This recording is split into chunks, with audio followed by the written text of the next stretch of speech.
magazine. We're going to read more into it later, but I want to insert meditations, things that are helpful for us in the present moment, while staying on course with how prophetic and amazingly the foresight in that article is just profound.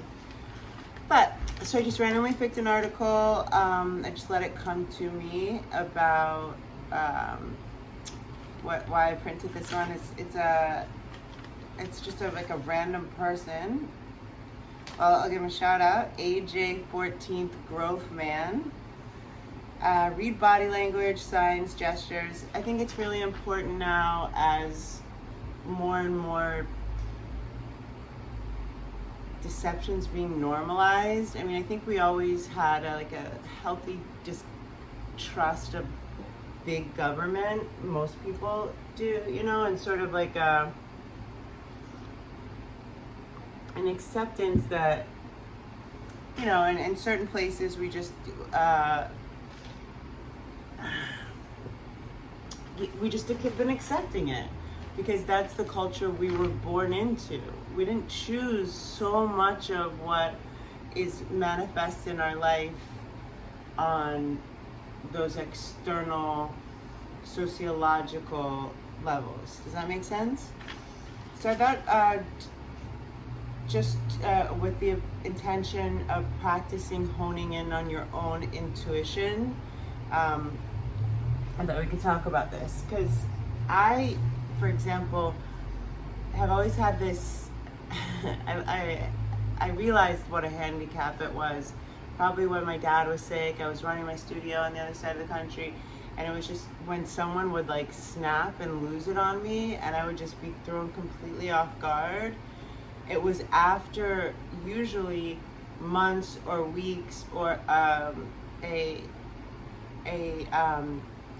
group of 5 to 2 to 5 interactions where I felt that they didn't mean what they say, like the fake smile. And I can't stand stuff like that. Like I'll literally be like, what's up, because you can feel it. But I always want to see the best in people. I always want cohesion, especially around the workplace. And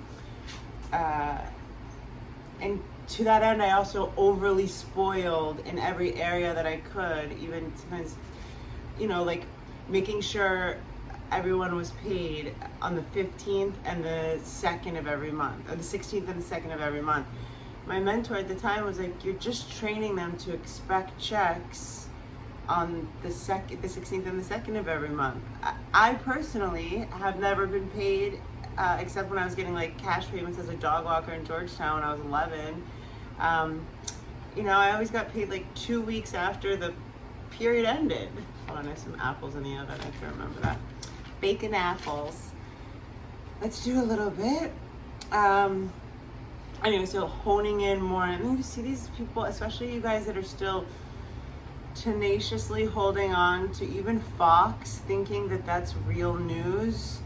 At least let's discuss gestures. This is facial expressions. Interesting things that you don't think about when you don't have a mind that's got a proclivity for deception or not truth telling. Okay, so we're going to be going through facial expressions, hand to the head, hand on the body, foot position. Facial expressions are the easiest to read for 2 reasons. 1, it's where you look when you talk to someone. 2, during a dialogue, your hand should not touch your face. Any gesture with your hand touching your face signifies something, not necessarily deception, something. And I want to preamble, you can't just on the first encounter use any of these. It takes at least 3 encounters to establish a baseline of how someone behaves, or their kind of demeanor, their what's normal for them and what would be out of the realm of normal behavior for them, in which case it would mean something. If somebody has like a Tourette's tic or a OCD tic where they touch their eye or something like that would, you know what I mean? That would negate that. If you look at the person talking, you will notice that when he starts talking, he will begin communicating with facial expressions, and then the words will come enforcing what we already know. There's no need to explain how a smile looks, a frown, contempt, anger, joy. You see them from without paying too much attention. I can give you instead a number of secrets about facial expressions. Coming up next, secrets about facial expressions.